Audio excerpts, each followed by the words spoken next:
The following program is rated U for universal audiences and is considered suitable for listeners of all ages.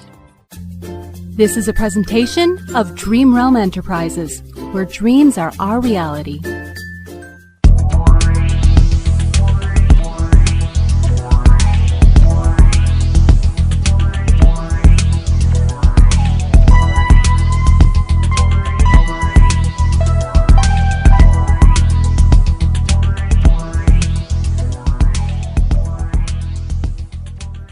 And welcome back to Q Who.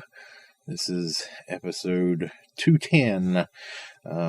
I've already actually recorded the bulk of this episode, but I had to go back and re-record an opening because of some breaking news. Of course, which everybody should know by now. We finally have an announcement for the next Doctor Who The Collection box set, which is the box set of Blu-rays. Season 2 is coming out, and I could not be more thrilled. I was over the moon when I saw this announced on Twitter by Chris Chapman yesterday morning, or afternoon, early afternoon. And I was just so thrilled to bits to see that announcement and then to watch the trailer that they created with Maureen O'Brien.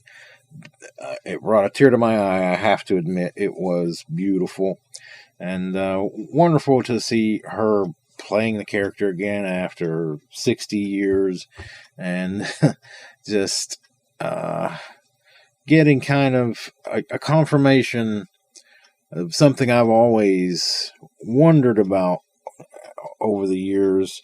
Because after the Mythmakers and seeing her being left behind, or choosing to stay behind, I should say, in the times of the Trojan War, and wondering, might she have regretted that, a few months down the line or something, and then just be stuck in the past without any chance of the Doctor or anyone coming along to rescue her.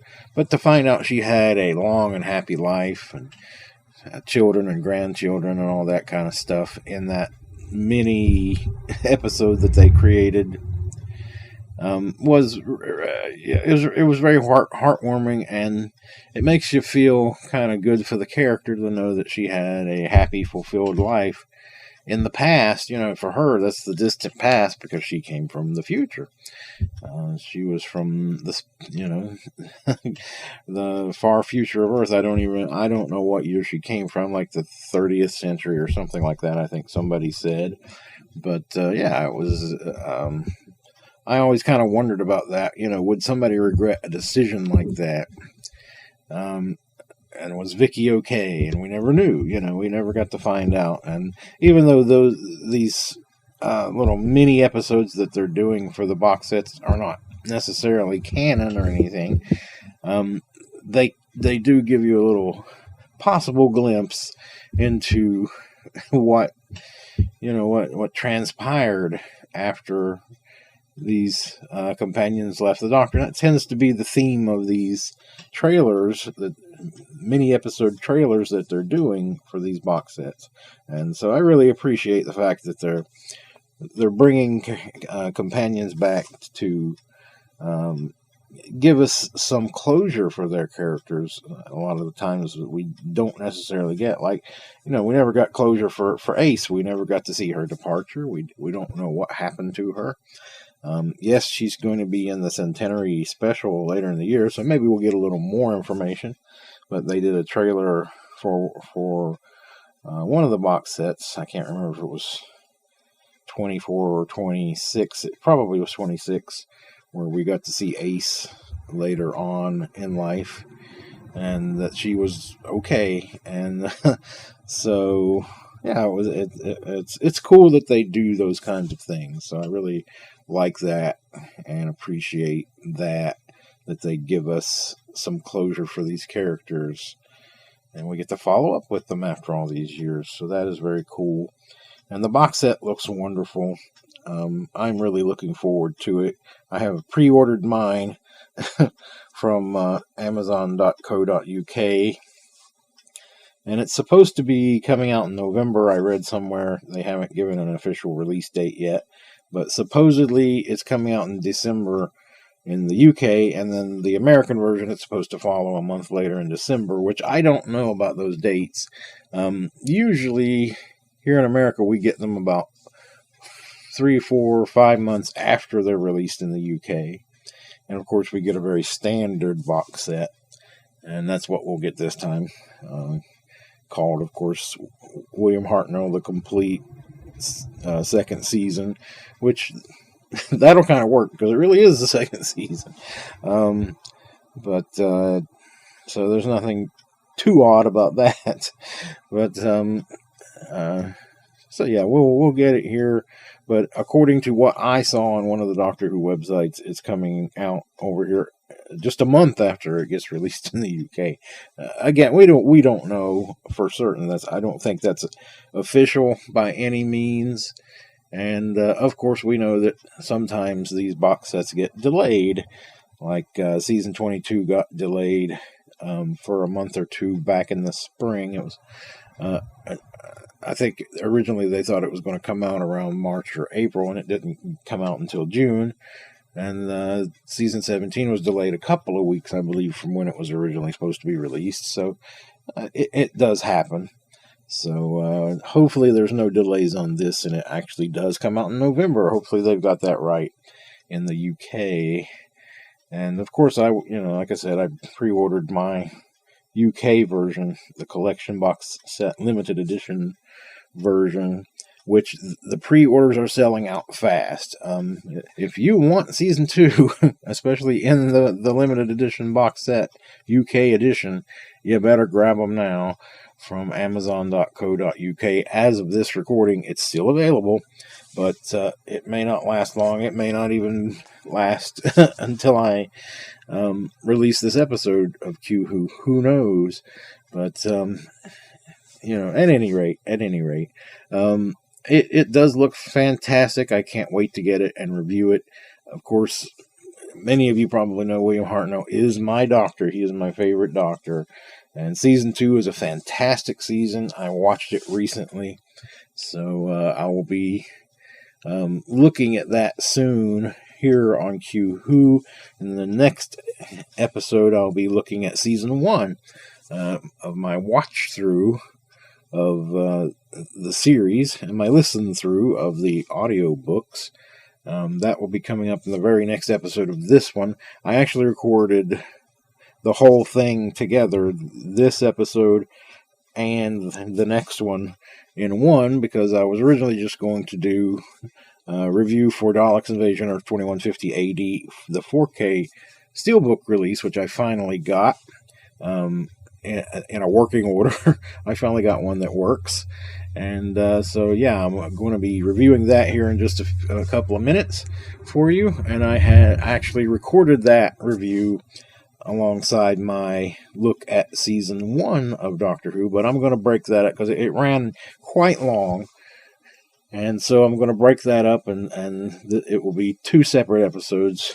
This episode, where I'm talking about this, and also reviewing Daleks Invasion Earth 2150 AD, the Peter Cushing film, on 4K Steelbook.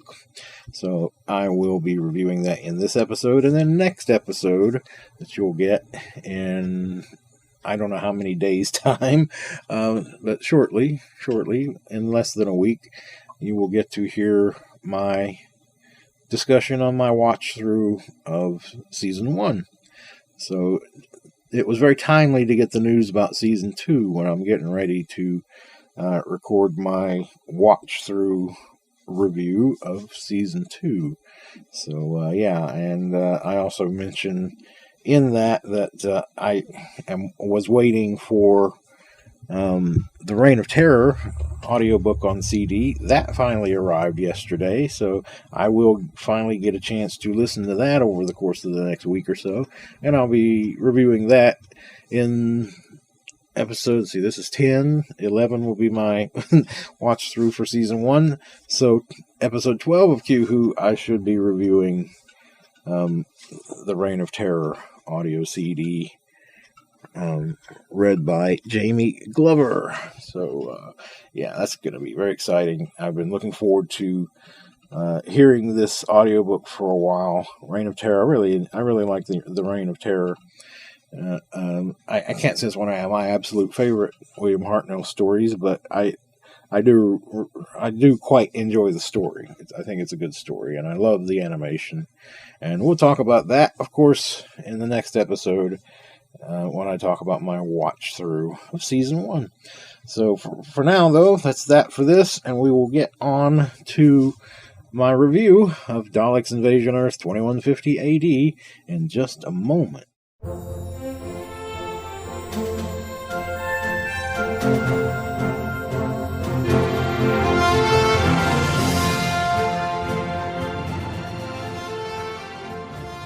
I'm also going to be looking at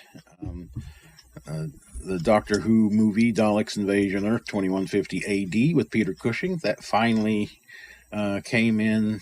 The Steelbook finally came in, and it actually works this time, because my first one that I got wouldn't play.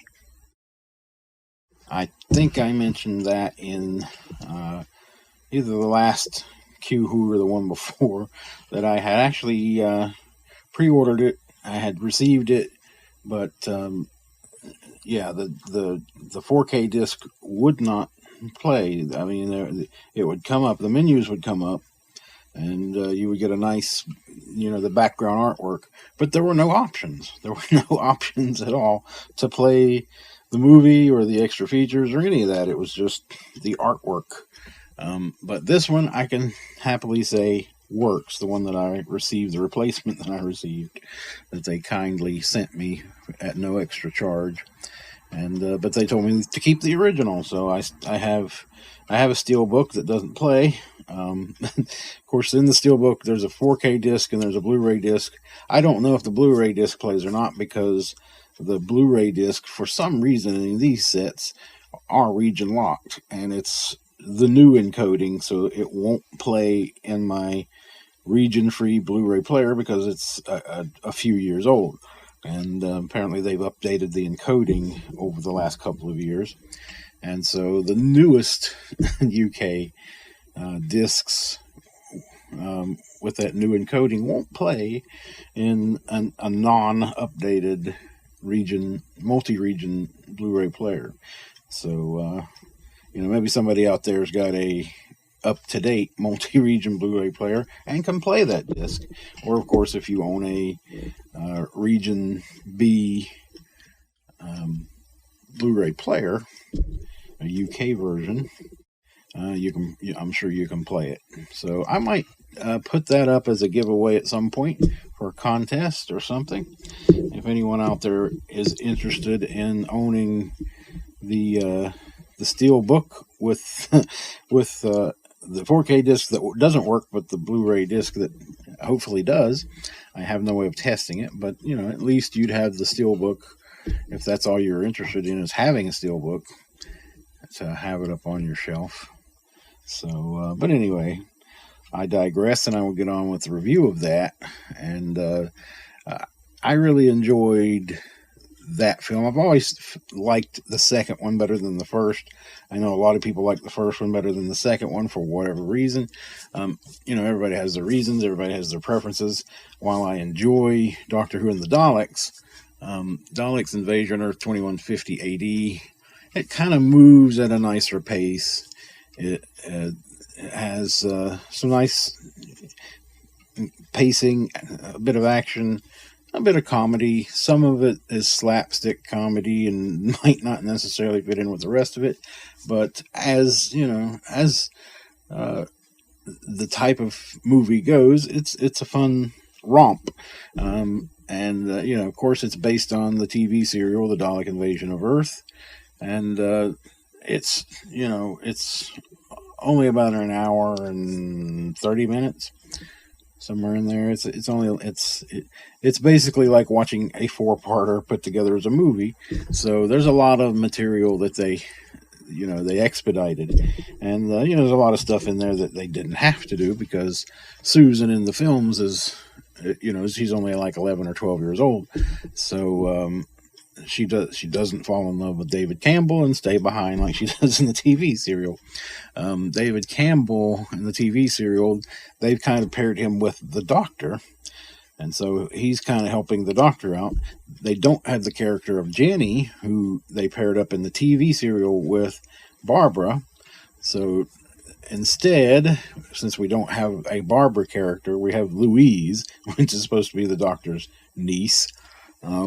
She's there, but she and Bernard Cribbin's character, Tom, are pretty much thrust together, at least off and on in the film. And they go one direction. And then Susan gets looked after by the character of Wyler, I believe is what he's called in the movie, whereas in the serial he was called Tyler. So I don't know why the change was made, but he seems like he's a fairly different character. So yeah, there were some changes along the way. They made quite a few changes, more major changes to this one than they did with Doctor and the Daleks. Doctor and the Daleks was a lot closer to the TV serial. Obviously, way cut down there as well, because that one wasn't even an hour and a half, as I recall. So you took a 7-parter and turned it into basically a 3-part omnibus, and then with this one you took a 6-parter and turned it into a 4-parter. And so yeah, the players are a little different. There's some characters that aren't in it that were in the serial, but it doesn't hurt it. It moves along at a pretty good pace. It's paced up really well. I enjoy the film for what it is. I like the TV serial better, but obviously the effects are better in the film.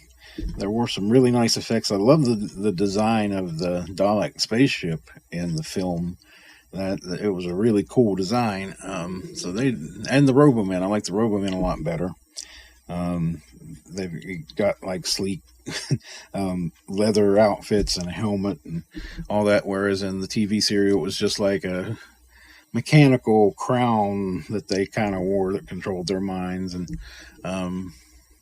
it actually spoke in the serial, and I don't think they spoke in the film. I don't think the Robomen had any. There might have been maybe one in there somewhere that spoke briefly, but I don't think so. I don't remember, and I just watched it a couple of nights ago. But yeah, I enjoyed it. I enjoyed it, and the 4K print looked great, of course. So it was nice to see it remastered for 4K. There are a couple of new special features on the disc, which were nice to see. There's a nice little interview with Bernard Cribbins, reflecting on his time working on the film. And of course, we know he was a class act, and we recently lost him at the age of 93. But it was interesting to see him in his mid-30s playing in the Doctor Who movie. So yeah, it's a good package. It's a good package. I just bought the Steelbook. There's of course a special limited edition package out there. It's got posters and a coin and booklets and photos and photo cards, all this kind of stuff. Just a lot of stuff. I didn't opt to go for that because it's about $20 more than paying for just the Steelbook. I couldn't justify the cost because it's about $65 or $70, and I just couldn't. Those limited edition boxes cost more than the classic series Blu-ray limited edition boxes that have been coming out with a whole season's worth of material. The material on the discs is the same, so I just went for the Steelbook, and I like Steelbooks, and I like the artwork on these, although I kind of think the artwork was a little too similar on this one to the Doctor Who and the Daleks one. I guess they were trying to go for uniformity, but yeah, it just kind of worked. I just kind of wish that they'd have had very different covers for each one. So, but that's neither here nor there.